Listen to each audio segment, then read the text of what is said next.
त्रिदलं त्रिगुणाकारं त्रिनेत्रं च त्रियायुधं त्रिजन्म पापसंहारं एकबिल्वं शिवार्पणम् त्रिशाखैः बिल्वपत्रैश्च अच्छिद्रैः कोमलैः शुभैः तव पूजां करिष्यामि एकबिल्वं शिवार्पणम् कोटिकन्या महादानं तिलपर्वतकोटयः काञ्चनं शैलदानेन एकबिल्वं शिवार्पणम् काशीक्षेत्रनिवासं च कालभैरवदर्शनम् प्रयागे माधवं दृष्ट्वा एकबिल्वं शिवार्पणम् इन्दुवारे व्रतं स्थित्वा निराहारो महेश्वरा नक्तं हौष्यामि देवेश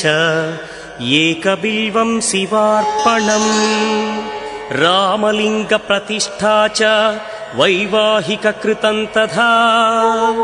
तटाकादि च सन्तानम् एकबिल्वं शिवार्पणम् अखण्डबिल्वपत्रं च आयुतं शिवपूजनम्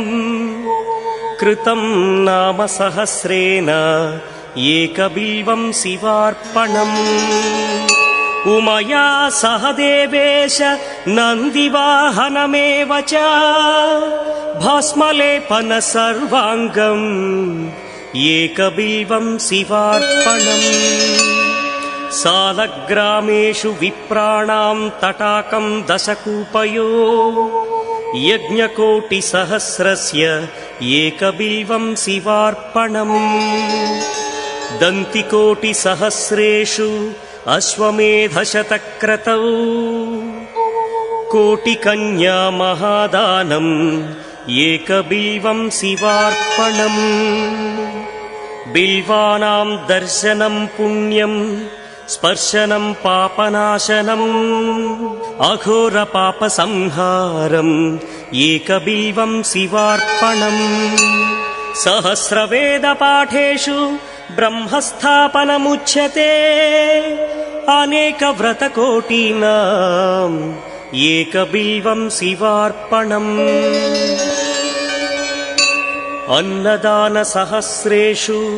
सहस्रोपनयनं तथा अनेकजन्मपापानि एकबिल्वं शिवार्पणम् बिल्वाष्टकमिदं पुण्यं यः पठेच्छिवसन्निधौ शिवलोकमवाप्नोति एकबिल्वं शिवार्पणम्